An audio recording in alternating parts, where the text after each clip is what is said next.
And welcome back to channel guys. मेरा नाम है आशीष गायकवाड़ और स्वागत है आप सभी का फिर से एक बार हमारे इस यूट्यूब चैनल पे।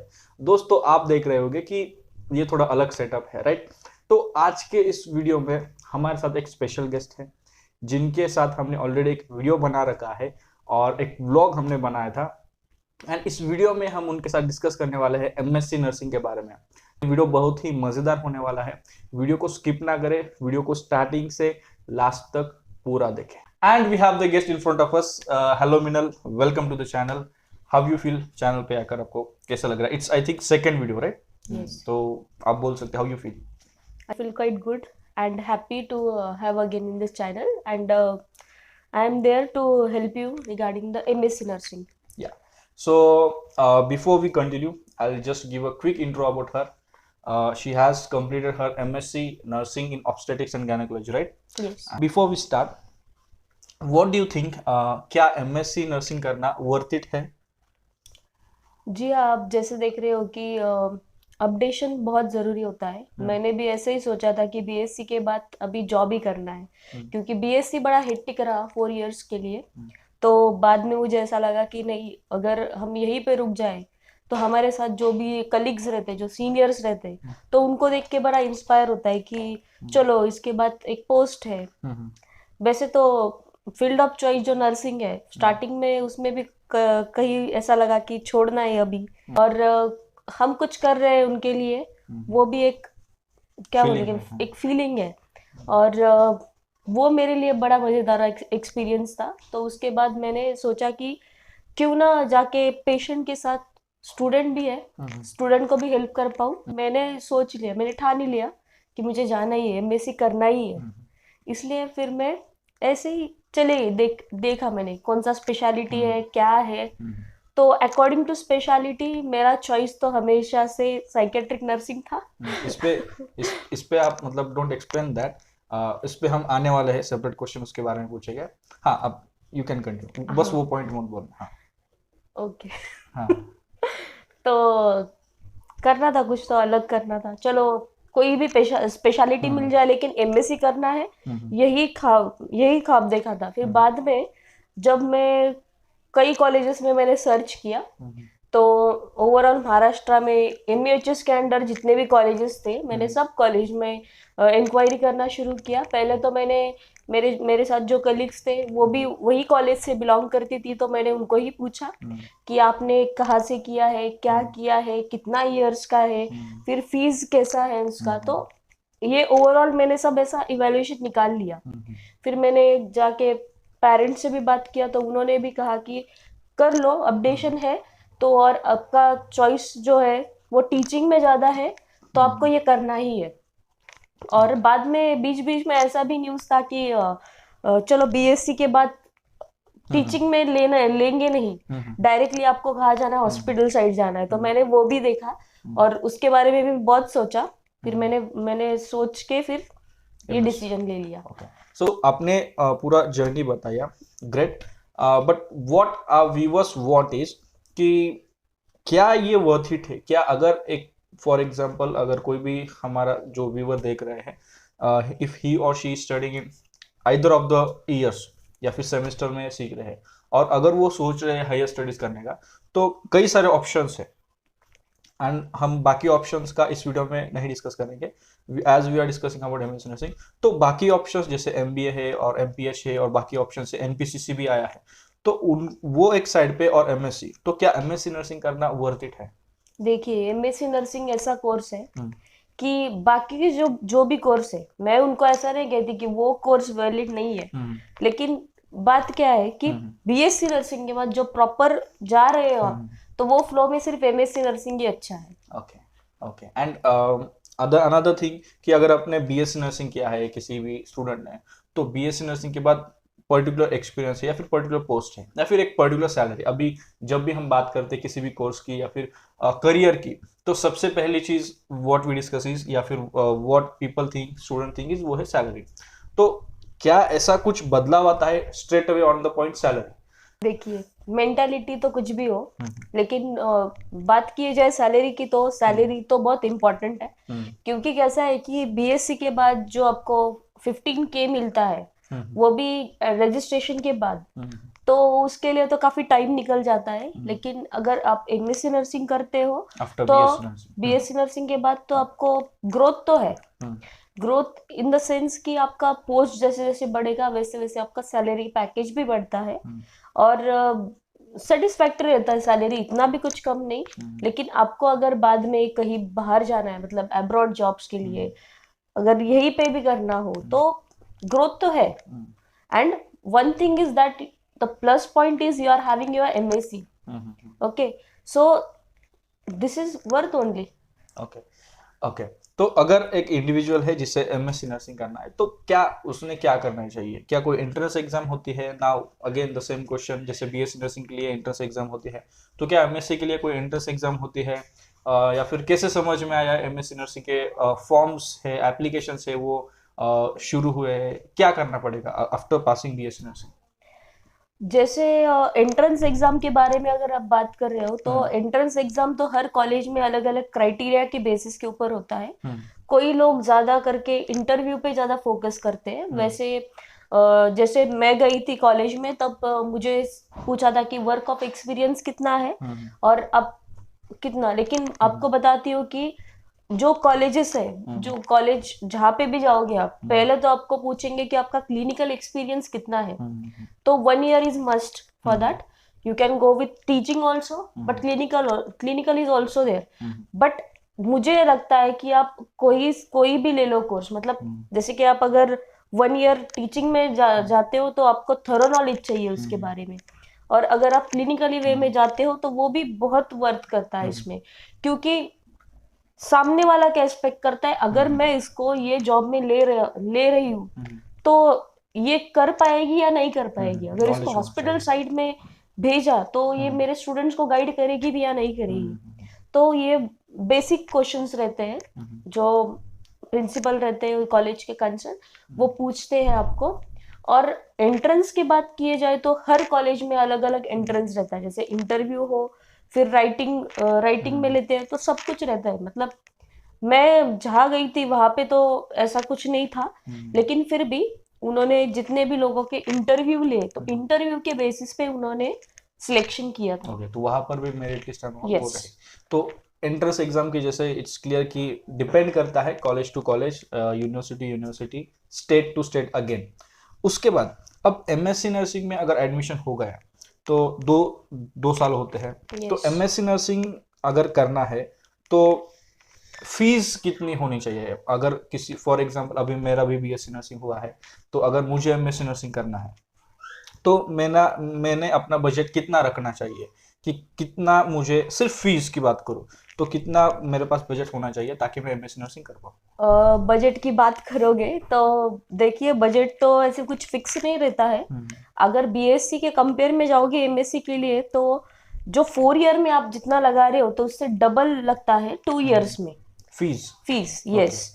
तो आप जैसे बाहर जा रहे हो, लेकिन क्या होता है कि बाहर जाने के बाद आपको एक्सपेंसेस तो वही पे होंगे। फिर बाद में आप जहाँ पे भी जाओगे वहां पर आपको मेस है, आपको रहना वो तो अलग है। I am just talking about fees, college की जैसे ट्यूशन फीस होते हैं, कॉलेज की फीस होते हैं, तो वो कितना रहेगा अभी? 2 लाख पकड़ के चलो, 2 lakh per year. Yes, 2 lakh तो कहीं पे भी रहेगा, क्योंकि ट्यूशन फीस जो रहता है हमारे वक्त तो वो 1 लाख था, अभी पता नहीं, लेकिन लग रहा है कि ज्यादा बढ़ गया है, क्योंकि बहुत लोग जब भी जाते हैं तो वही सोच के जाते हैं कि आपको कितना लगा था, फिर हम गए थे तो हमको इतना बोला था, तो ये सही है या नहीं है, तो ये तो फिक्स नहीं होता है। ओवरऑल इफ यू सी, अगर आपने कैलकुलेट किया कि आपका 2 years का पूरा एक्सपेंस कितना हुआ था, जस्ट एक नंबर अगर बताना हो, 2 years का एक्सपेंस कितना गया आपका एमएससी नर्सिंग में? नियर अबाउट 8 लाख तो गया होगा। Near about 8 lakhs। ओके, तो अब 8 lakhs क्या है कि ये 8 lakhs में आप अगर बोलोगे तो 8 lakhs में रिसर्च इंक्लूड नहीं है यहाँ। रिसर्च तो अलग से ही लगता है सब, मतलब बाहर जाना है, आना है, आपके कॉन्फ्रेंस हो गए, आपके वर्कशॉप हो गए, तो हर एक इसमें 4,000 5,000, ऑनलाइन हो, ई कॉन्फ्रेंस हो, तो आपको अटेंड करना है तो 4,000 5,000 ऐसी फीस रहती है। ओके, तो एक चीज मैं यहाँ पर क्लियर करवा दूं कि व्हाट शी सेड 8 लाख, तो फीस अलग है, ट्यूशन फीस वगैरह वो अलग है। आपको स्कॉलरशिप मिली थी या नहीं? स्कॉलरशिप तो देखा जाए तो मुझे स्कॉलरशिप का कुछ क्राइटेरिया नहीं था, लेकिन बाद में जब मैं गई तो उन्होंने पूछा कि आप कौन से कास्ट से बिलोंग करते हो, तो उन्होंने फिर मुझे वैलिडिटी और सर्टिफिकेट, कास्ट सर्टिफिकेट मंगवाया था। तो लास्ट में स्टार्टिंग में तो मैंने मेरा पूरा फीस भरा था, और मैं ये इससे गई ही नहीं थी, क्योंकि जब मैं एडमिशन के लिए गई थी तभी बताया था कि आपको स्कॉलरशिप नहीं रहेगा। तो आपको पहले, सबसे पहले स्कॉलरशिप आए ना आए, आपको पहले फीस क्लियर करना है। तो सो एक चीज तो है कि मतलब स्कॉलरशिप होती है depending on the category. Okay, तो कुछ लोगों के लिए ये है कि even I have my friends कि वो एमएससी कर रहे हैं तो उनको लाइक स्कॉलरशिप बेनिफिट्स मिल रहे हैं। तो आपको कैटेगरी, अगर आप किसी कैटेगरी को बिलोंग करते हैं तो वो कैटेगरी बेनिफिट्स आपको मिलेगी। लेकिन पर्पसफुली हमने ये पूछा कि एंटर फी क्या है। तो अगर आप जनरल कैटेगरी से हो, ओपन कैटेगरी से हो, तो इतना मैक्स टू मैक्स खर्चा हो सकता है। तो आपका एमएससी कंप्लीट हुआ 2020 में, राइट? 2020 में उनका एमएससी कंप्लीट हुआ है 3 इयर्स बिफोर। तो तब 8 लाख लगा था। तो इस 8 लाख में फीस वगैरह वो तो है ही है, उसके अलावा आपका स्टे एंड ऑल वो भी है, राइट? स्टे है, यूनिफॉर्म है आपका, बाकी का कुछ भी, मतलब जैसे कि स्टेशनरी है, फिर खुद का प्रिंटर भी रखता है। बाद में आपको लैपटॉप का पूरा देखना पड़ता है, लैपटॉप जैसे बीच में कुछ खराब हो जाए, कुछ भी, मतलब माइनर चीजों के लिए भी आपको जेरोक्स करना है। फिर आपका प्रैक्टिस टीचिंग का पूरा खर्चा है, चार्ट्स है, ऑल है, तो ये सब मिला के होता ही है। और बाहर आना जाना अलग से रहता है। तो इट डिपेंड्स कॉलेज के आजू बाजू में कितना स्टेशनरी है, क्या है। तो मैंने मेरे इससे मेरा जितना गया मैंने उतना बोला आपको। ओके, तो अप्रोक्स इतना है, मतलब हो सकता है, डिपेंड, अभी आपका कॉलेज कौन से सिटी में है, टाउन में है, छोटे विलेज में है, तो उसके ऊपर भी डिपेंड करेगा। आपका स्टे कैसे आप करते हो, फैसिलिटीज कैसी है। You have committed in Pune, right? तो one of the top most college in Pune. Would you like to share the name of college? Yes, definitely. I would like to share the college. That is Sadhu Vasmani College of Nursing, Koregaon park. ठीक है। अब क्या है कि जब एक student सोचता है एमएससी नर्सिंग करने का, एज एक बार हम गए थे कॉलेज में, तो हमें कुछ स्टूडेंट्स मिले, जैसे हमारा उनके साथ डिस्कस हुआ, उन्होंने कुछ क्वेश्चंस हमें पूछे थे। ठीक है, तो स्टूडेंट्स का ये होता है कि अगर मुझे एमएससी नर्सिंग, एक लड़का है तो वो पूछे, वो सोचता है कि मैं एमएसएन में करूँ, साइकेट्री में करूँ, या फिर कौन से सब्जेक्ट में करूँ। लड़की होती है वो कहती है नहीं मुझे ओबीसी में नहीं करना है, या फिर इसमें नहीं करना है। तो व्हाट डू यू थिंक, अगर एक इंडिविजुअल सोचता है एमएससी नर्सिंग करने में, तो उसकी सोच कैसी होनी चाहिए स्पेशलिटी चॉइस करते टाइम? देखिए, मैंने जैसे आपको कहा कि आपको बीएससी में पूरे सब्जेक्ट्स रहते हैं, तो जो आपका चॉइस ऑफ इंटरेस्ट रहेगा वो आपके ऊपर डिपेंड करेगा। क्योंकि क्या होता है कि बाद में आप फर्स्ट ईयर में एकदम कंफर्टेबल जाते हो, फिर आपको पता चलता है कि ये सब्जेक्ट में इतना वास्ट है, तो आप वहां जाके आप कहीं पे हिचकिचा जाते हो।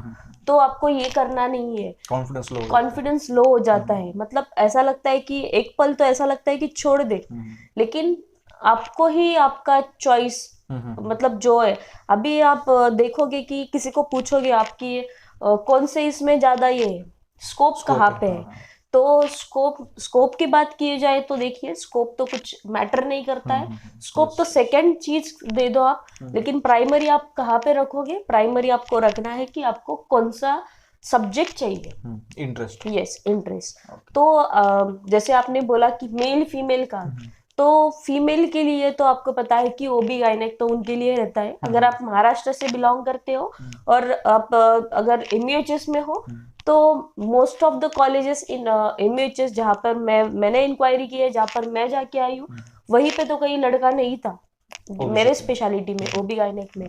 लेकिन बाकी फील्ड में देखो, आप एमएसएन है, मेडिकल सर्जिकल नर्सिंग है, फिर आप कम्युनिटी हेल्थ नर्सिंग ले लो, psychiatric nursing is there, paediatric nursing is there. So यहाँ पे अवेलेबल रहते हैं मेल कैंडिडेट्स। तो आप प्रेफर करो जो आपका चॉइस रहेगा। मैंने आपको बोला बीएससी में जैसे आपको सब्जेक्ट्स रहते हैं, तो वो सब्जेक्ट में आपको पता चलता है कि ये सब्जेक्ट में क्या है, क्योंकि ये नए सब्जेक्ट नहीं है आपके लिए। तो आपको ही डिसाइड करना है आपको कहाँ जाना है। Okay, so yes, again as she said clearly, उन्होंने कहा कि स्कोप वगैरह ये इतना नहीं, वो सेकेंडरी है। फर्स्ट कि आपका इंटरेस्ट किस में है, तो आपके इंटरेस्ट के बेसिस पर आपको चूज करना है। एंड यही मेरी हमेशा से ये मैं भी यही बोलता हूँ कि आप स्कोप वगैरह ऐसी कुछ चीज़ होती नहीं है।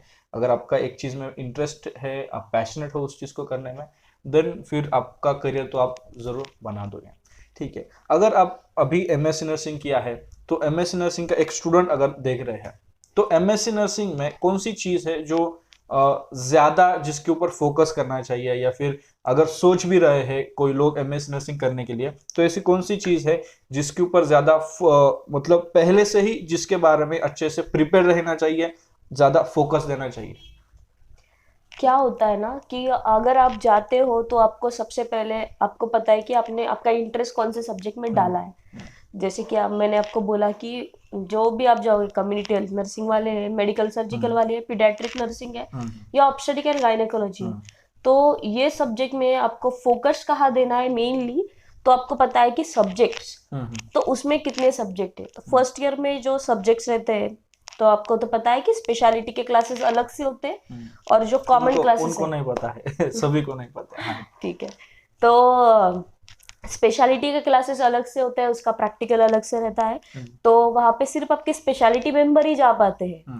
लेकिन बाकी के जो सब्जेक्ट है, जैसे एजुकेशन है, फिर आपको रिसर्च है, फर्स्ट ईयर में आपको सिनॉप्सिस देना होता है, तो इस चीज में आपको ज्यादा फोकस करना पड़ता है।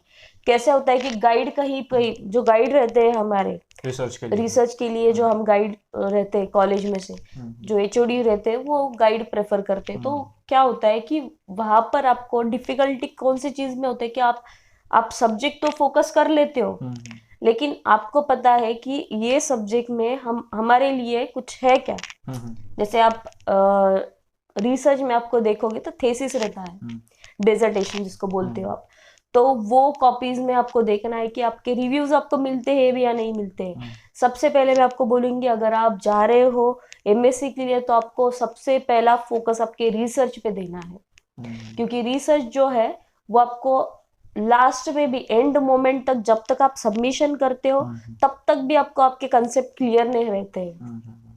जो फर्स्ट ईयर में होता है वही आपको ज्यादा फोकस करना है, क्योंकि क्या होता है कई कई स्टूडेंट्स मिस्टेक कर देते हैं और उसके बाद उनका इंटरेस्ट जो है कम हो जाता है। हमने ये भी सुना है कि as you also shared with your experience कि एक स्टूडेंट लास्ट तक, मतलब शी वाज राइटिंग हर एग्जाम एंड उनका रिसर्च का कुछ प्रॉब्लम हुआ, एक्सेप्ट नहीं हुआ, तो वो फेल किया, ऐसा कुछ। वो भी I will want reveal the identity of that particular student, but आपको कहूंगी कि अगर जो फोकस रिसर्च पे मैंने क्यों बोला कि मेरे पर्सनल एक्सपीरियंस में जो हमारे सीनियर थे उन्होंने हमसे शेयर किया, मतलब हम फर्स्ट ईयर में थे तो वो सेकेंड ईयर का एग्जाम दे रहे थे, तो उनके ब्लॉक में ऐसा देखा गया कि वो जो भी कैंडिडेट थी वो पेपर लिख रही थी और पेपर छूटने के लिए बस 5 मिनट्स बाकी थे, जो लास्ट में जो रहता है, तो तब उसको वो पेपर में उसको वहां से कॉल आया और उसको उठा दिया उधर से कि आप नहीं दे सकते paper. And the reason? Reason उनको बोला कि आपके रिसर्च में क्यूरी आया है तो आपको वहां से उठना पड़ेगा। तो हमने, जैसे उन्होंने हमारे साथ ये बात शेयर की, तो हमने पूछा कि ऐसा भी होता है कि रिसर्च आपका सिनॉप्सिस फर्स्ट ईयर में चला गया हो और जब आई फाइनल रिसर्च सबमिशन के बारे में, तो ऐसा भी हो सकता है क्या। तो बोला कि केयरफुली आपको रिसर्च करना है। देखिए रिसर्च में आपको कहीं पे भी, बाकी के सब्जेक्ट तो आपके साथ है ही है, हमारा एम तो एमएससी नर्सिंग ही है, लेकिन उसमें ज्यादा आपको सीखना है वो है रिसर्च। तो रिसर्च में अगर ऐसा कुछ आपसे मिस्टेक हो गया, बाय मान लो कि आपने एकदम हरी भरी में उसको अपलोड कर दिया, तो वो आपके लिए बहुत डेंजरस हो सकता है। तो यही एक्सपीरियंस हमारे साथ जब ऐसा हुआ, तो हमने भी सेकेंड ईयर में बहुत मन लगा के रिसर्च किया। ओके, तो रिसर्च इज समथिंग जिसको आपको अच्छे से ध्यान लगाना है। जैसे एज कि हमें कुछ स्टूडेंट्स मिले थे जब हम विखे पाटिल मेडिकल कॉलेज में ऐसे ही कुछ काम से गए थे, तो कुछ स्टूडेंट्स हमें मिले थे, तो उन्होंने रिसर्च के बारे में कई सारा, हमारा काफ़ी लाइक 1-1.5 घंटे से भी ज़्यादा टाइम तक हमारा डिस्कशन हुआ रिसर्च के बारे में। तो रिसर्च नाउ, जैसे मैंने जब हमारी भी बात होती है अबाउट रिसर्च, तो क्या है वो, लाइक कितना एक्सपेंस आता है? क्योंकि जितने भी स्टूडेंट्स से मैंने सुना है रिसर्च के बारे में, कहते कि बहुत ज़्यादा expense, and even you also shared many times कि बहुत एक्सपेंसिव, बहुत ये करना पड़ता है, वो करना पड़ता है। हमें भी जब कॉल्स आते हैं, एज यू ऑल्सो नो, तो क्या है, कितना एक्सपेंस आता है, मतलब क्यों इतना रिसर्च के लिए लोग इतना परेशान क्यों होते हैं रिसर्च से? देखिए क्या दिक्कत होती है रिसर्च में, पहले तो मैं आपको यही शेयर करूंगी कि रिसर्च जो रहता है कि उसमें मैंने आपको बोला ना, जैसे आपका एरिया ऑफ इंटरेस्ट है वैसे आपका टॉपिक भी आना चाहिए। क्योंकि करंट सिनेरियो में जितने भी टॉपिक आप फोकस कर लेते हो वो टॉपिक के ऊपर आपको एक स्टेटमेंट, प्रॉब्लम स्टेटमेंट ढूंढना है। वो प्रॉब्लम स्टेटमेंट में आपको देखना है कि ये रिसर्च कब दोहराया गया था। जैसे आप अगर एमएचएस में देखते हो कि 5 इयर्स बिफोर आपको रिसर्च एक लेना है, रिसर्च यानी कि आपको अगेन एक चेंज लाने का, अपडेट करना है। तो ऑलरेडी रिसर्च हमारे पास होता है, लेकिन न्यू अपडेशन में उसके अंदर क्या ऐड कर सकते हैं और उसको मॉडिफाई कैसे कर सकते हैं, इसके ऊपर आपको ज्यादा फोकस करना है। तो ज्यादातर बच्चों को दिक्कतें यही चीजों में आते हैं कि मतलब पूरा रिसर्च में मतलब प्रॉब्लम स्टेटमेंट ढूंढे तो कैसे ढूंढे। कैसे है कि आपको एक प्रेजेंटेशन करना पड़ता है, तो आपके सामने इथिकल कमिटी होता है। तो इथिकल कमिटी जो रहता है वो एमएचएस के अंडर से कुछ मेंबर्स आते हैं, जो मान लो कि कोई गाइड होगा वो गाइड बैठेगा, फिर स्टैटिस्टिशियंस रहते हैं, आपके गाइड रहेंगे कॉलेज के, आपके एचओडीज रहेंगे, आपके फ्रेंड्स सब बैठते हैं कॉन्फ्रेंस रूम में। वहां पर आपको क्या करना है कि 5 टॉपिक आपको एरिया ऑफ इंटरेस्ट के अनुसार आपको प्रेजेंट करने पड़ते हैं। तो आप जब प्रेजेंट करते हो वो टॉपिक्स को, तो वो टॉपिक्स को आपको दोहराने के लिए बोलते हैं। तो आपको बोलते हैं कि वो टॉपिक के ऊपर आपने क्या क्या ऑब्जेक्टिव सेट किए हैं, तो वो ऑब्जेक्टिव आपको प्रेजेंट करने होते हैं। और आपको बहुत सारे क्वेश्चन पूछे जाते हैं कि आपने यही टॉपिक क्यों सिलेक्ट किया। फिर अगर ये टॉपिक सिलेक्ट किया है तो आप बताइए कि ये रिसर्च कितने बार रिपीटेड हुआ है। तो ये रिसर्च में आपको ये प्रॉब्लम ना हो, इसलिए वो पूरा क्लैरिफाई कराते हैं आपसे। मतलब प्रोसेस काफी लेंदी है। यस, कई प्रोसेस तो परमिशंस बहुत ज्यादा लेंदी है। और आपने अगर मुझे पूछा कि एक्सपेंस के बारे में, तो मुझे लगता है कि एक्सपेंस के बारे में अगर हम डिस्कस करते हो तो इसके पहले ये जानना बहुत जरूरी था। बाद में आता है आपका एक्सपेंस। तो जैसे आपने जो टॉपिक लिया है उसके ऊपर मान लो कि रिसर्च में कुछ एक्सपेरिमेंटल, कुछ नॉन एक्सपेरिमेंटल स्टडीज रहते हैं, क्वालिटेटिव क्वांटिटेटिव रिसर्च के अंडर ये सब पॉइंट्स आते हैं। तो वही पॉइंट्स में आपको देखना है कि आपने कौन सा टॉपिक सिलेक्ट किया। तो आपकी रिसर्च डिजाइन जो बनती है वही रिसर्च डिजाइन के ऊपर आपका एक्सपेंस फोकस ज्यादा होता है। क्योंकि क्या होता है कि अगर आप एक्सपेरिमेंटल स्टडी करते हो तो आपको हॉस्पिटल्स है, फिर कॉलेज सेटअप्स है। जैसे आप मैंने बोला कि अगर आप मान लो कि कॉलेज के ऊपर कर रहे हो तो आपको ग्रुप सिलेक्ट करना होता है, ठीक है। तो आपका जो सैंपल साइज आता है वो सैंपल साइज के अनुसार आपको वो ग्रुप सिलेक्ट करना होता है।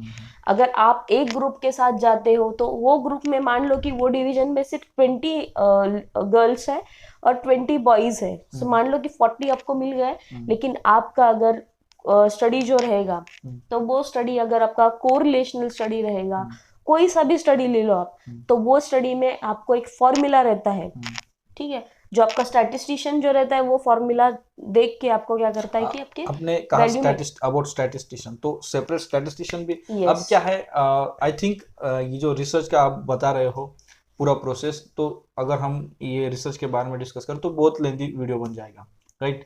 तो मुझे लगता है कि रिसर्च के ऊपर हमने एक सेपरेट वीडियो बनाना चाहिए जहाँ पर हम रिसर्च कैसे बनाए या फिर कैसे होता है स्टार्टिंग से एंड तक हम शेयर करें। सो आई वांट यू गाइस, अगर देख रहे हो आप और आपको जानना है कि कैसे रिसर्च करें या फिर एमएससी नर्सिंग में, इवन बीएससी नर्सिंग के लिए भी वो हेल्पफुल रहेगा। तो रिसर्च में कैसे होता है, क्या होता है, टॉप टू बॉटम अगर आप चाहते हो हम साथ में वीडियो बनाए। आपके जो भी क्वेश्चंस हो गए आप कमेंट बॉक्स में कमेंट करके बोलिए। उससे पहले कमेंट करके बोलिए कि रिसर्च के ऊपर सेपरेट वीडियो चाहिए, यस और नो, तो वो भी लिख दीजिए। एंड आपके क्वेश्चंस भी आप डालिए, तो वो एक एक क्वेश्चन हम लेंगे। एंड जो पूरा एज यू नो आप देख रहे हो कि रिसर्च के बारे में पूछते ही मैम शुरू हो गए, ठीक है। तो इतना डीप रिसर्च के बारे में she knows everything. And I know कि जो रिसर्च के ऊपर वीडियो बनेगा तो वो काफ़ी हेल्पफुल रहेगा। अभी तक आई डोंट थिंक सो कि यूट्यूब पे ऐसा कोई research for specially for nursing video है, तो या वो आपके लिए हेल्पफुल रहेगा। तो आपको क्या करना है, वीडियो को तो लाइक करना ही करना है और कमेंट में बोलना है। तो हम डायरेक्टली आते हैं कि कितने कितने गाइड्स आपको लगेगा। लाइक एक तो गाइड है, एक आपने मेंशन किया स्टैटिस्टिशियन, और कौन से अदर लोग हैं, जैसे कि इंग्लिश का भी कुछ होता है, हाँ, तो ऐसे कौन से लोग होते हैं जिनकी आपको हेल्प लगेगी फॉर रिसर्च? देखिए आपको पता है कि आपका जो रिसर्च में जो आप जो भी टॉपिक है उसके ऊपर आपका एक टूल रहता है, तो वो टूल के अनुसार जो जिसके ऊपर आपका आपका पूरा रिसर्च निर्भर रहता है, तो वो टूल में आपको देखना है कि अभी मैंने अगर मान लो कि मैंने एक क्वेश्चनरी बना लिया है, वो क्वेश्चनरी में मैंने चेकलिस्ट डाला है, यस नो टाइप क्वेश्चंस है, तो कई बार क्या होता है कि हमारा जो इंग्लिश ट्रांसलेशन है उसको मराठी में हमको कन्वर्ट करना होता है, या क्योंकि फिर जो किसी और रीजनल यस लैंग्वेज में। हाँ। लोकल लोग रहते हैं, वो लोगों में हमको, मैंने आपको बोलूं तो पायलट स्टडी करना पड़ता है first. So pilot study is what, process मत बताइए, नहीं प्रोसेस में प्रोसेस आपको that we are going to share, process पर हम सेपरेट वीडियो बनाने वाले हैं। व्हाट आई वाज आस्किंग कि कौन से लोग, जैसे मैंने कहा, जैसे आपने कहा गाइड होता है, फिर स्टैटिस्टिशियन, ऐसे आप जस्ट बोल दीजिए कि हाँ, ये होता मैं है, ये होता है, ये होता आपको है। ऐसे ही आप आपको अगर पूरा ऐसा ही डिटेल, बोला, अगर if you go on sharing in detail तो वीडियो लेंथी हो जाएगा, हम नेक्स्ट वीडियो में उसके बारे में Okay. डिस्कस करेंगे। इसके लिए अगर आपको चाहिए वो वीडियो तो आपको कमेंट करना पड़ेगा। हाँ ठीक है, सो सिर्फ लोग बोलिए, काउंट। देखिए हमारा तो गाइड होता है कॉलेज में से ही, हाँ। जो हमारे टीचर रहता है, कोई एचओडी रहेगा, उसके अंडर कोई मेंबर्स रहेगा, तो वो हर मेंबर के अंडर 2 to 3 स्टूडेंट्स रहता है, तो गाइड इज नेसेसरी। सेकेंड बात बोलूँ तो आपको स्टैटिस्टिशियन इज नेसेसरी। स्टैटिस्टिशियन क्यों, कि आपका पूरा जो भी interpretation of data and that chapter will be with your statistician, so maths is very focused one here, that's why we require one statistician. Again अगर आप जाओगे तो आपको आपने जो भी मतलब लैंग्वेज जो फ्रेम किया है ना, तो वो लैंग्वेज के लिए आपका गाइड तो रीडिंग नहीं करेगा पूरा whole and soul. So grammar checker के लिए आपको एक इंग्लिश प्रोफेसर का नीड होता है, जो मतलब बहुत दिनों से है, उसको एक्सपीरियंस बहुत ज्यादा है, तो वो आपको सर्टिफिकेट दे पाए लास्ट में। जो आपके एनेक्सियर रहते हैं उसके अंदर आपको ये सब ऐड करना होता है, तो वो एक नेसेसरी है। फिर बाद में एक ट्रांसलेटर, एक मराठी ट्रांसलेटर जो रीजनल लैंग्वेज में आपको ट्रांसलेट करके देगा, वो भी एक नेसेसरी है। तो बस इतना काफी है इसमें। और ये जो लोग हैं, जैसे कि चलो, तो क्या ये चार्ज करते हैं? यस, डेफिनेटली ये चार्ज करते हैं, फ्री में तो कोई आपको देगा नहीं कुछ, सिर्फ आपके गाइड रहेंगे जो आपको सजेशन दे पाएंगे, लेकिन बाकी के जितने भी है, स्टैटिस्टिशियन रहा आपका, जैसे ग्रामर चेकर है वो भी लेते हैं। स्टैटिस्टिशियन को सबसे ज़्यादा पे करना पड़ता है आपको, क्योंकि स्टैटिस्टिशियन जो है वो ज़्यादा वर्थ होता है इसमें रिसर्च में। अगर आपका एक भी कैलकुलेशन यहाँ से वहाँ हो जाए, आपका एक ग्राफ भी मिस हो जाए उसमें से, तो आपको क्यूरी आके आपको वो रिसर्च में यस, सो आपको उधर कोई भी प्रॉब्लम हो सकता है। At the time of examination also you will face the problem, so we required these things. Okay. This is तो important. If you can share कि मैक्स टू मैक्स कितना, मैंने ये भी सुना है कि लाइक चैप्टर वाइज फीस लेते हैं लोग, या फिर एक जैसे एक चैप्टर होता है, लाइक रिव्यू ऑफ लिटरेचर हुआ, या फिर इंट्रोडक्शन हुआ, या फिर इवन प्रॉब्लम स्टेटमेंट है, फिर बाकी मैथमेटिकल या फिर स्टैटिस्टिशियन के थ्रू जो कैलकुलेशन होते हैं, तो हर एक चैप्टर वाइज ऐसे कुछ फीस होते हैं। तो एक लोगों को, हमारे स्टूडेंट्स को, व्यूवर्स को एक आइडिया मिले कि कितना तक एक्सपेंस हो सकता है। So if you can share.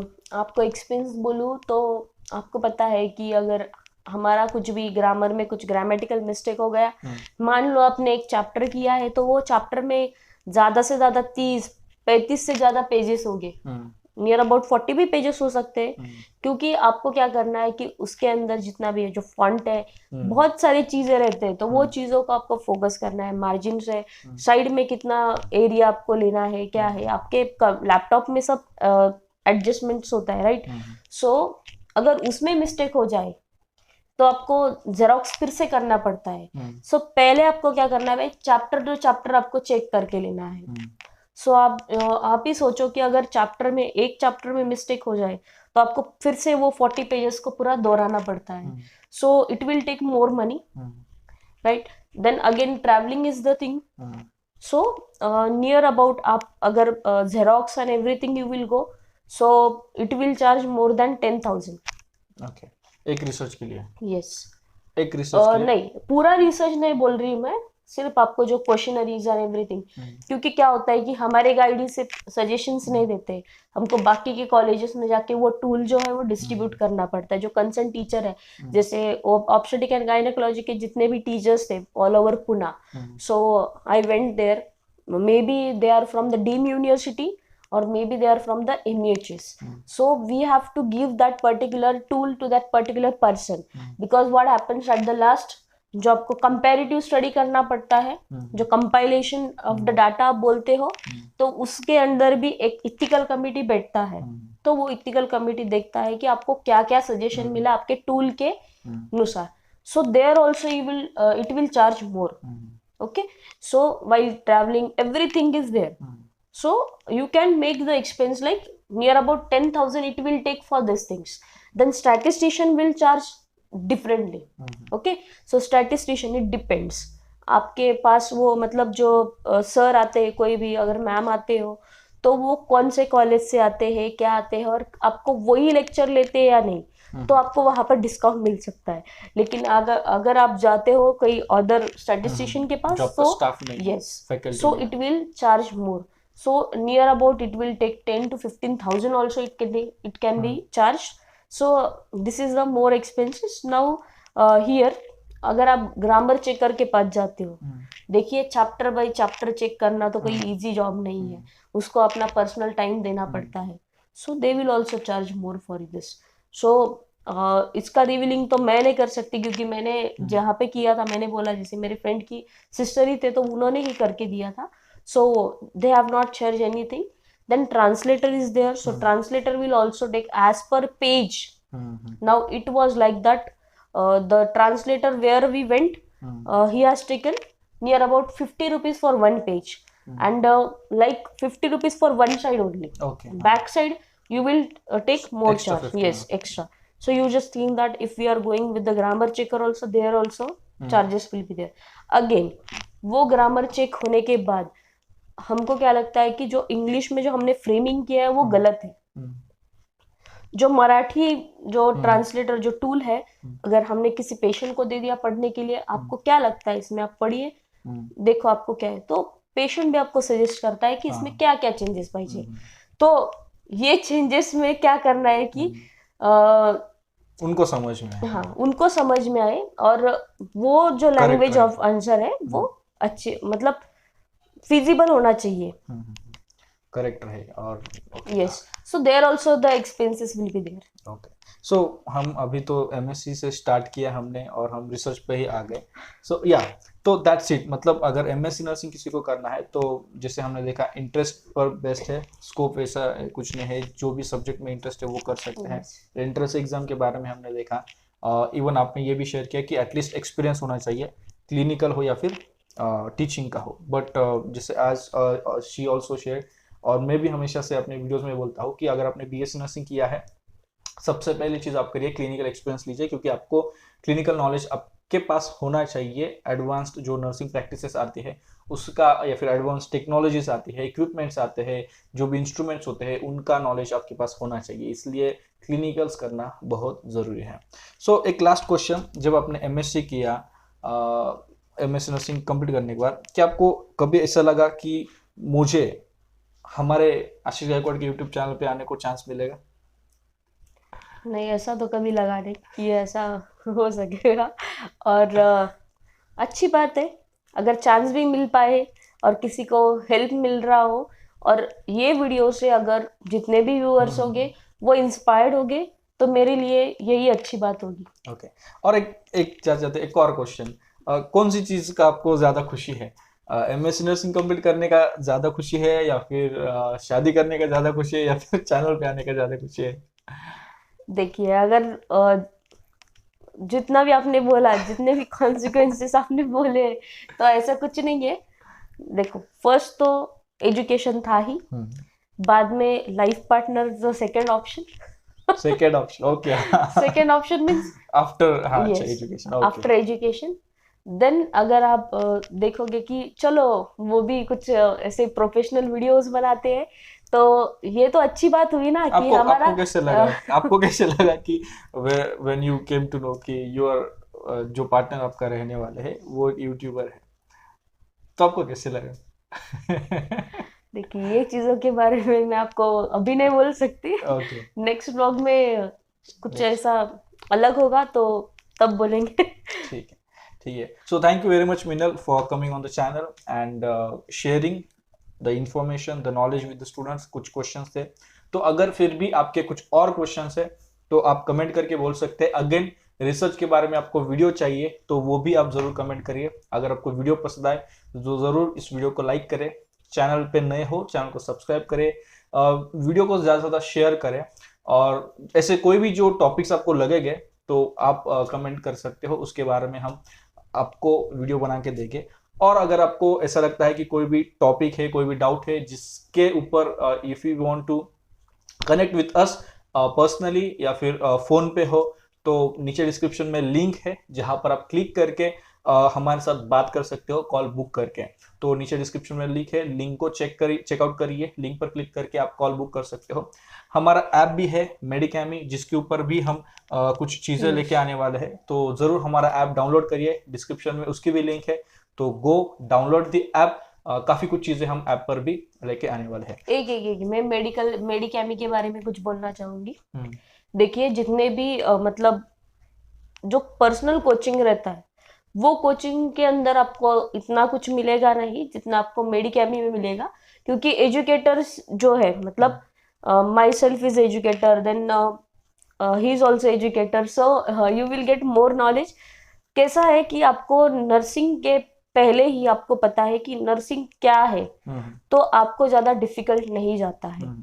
अगर सोच भी रहे हो कि आपको नर्सिंग करना है, तो तब भी अगर आपने प्रीवियसली अगर आपने बैच ज्वाइन कर लिया तो आपको एरिया ऑफ इंटरेस्ट मिलेगा, तो आप अच्छे से कर पाओगे।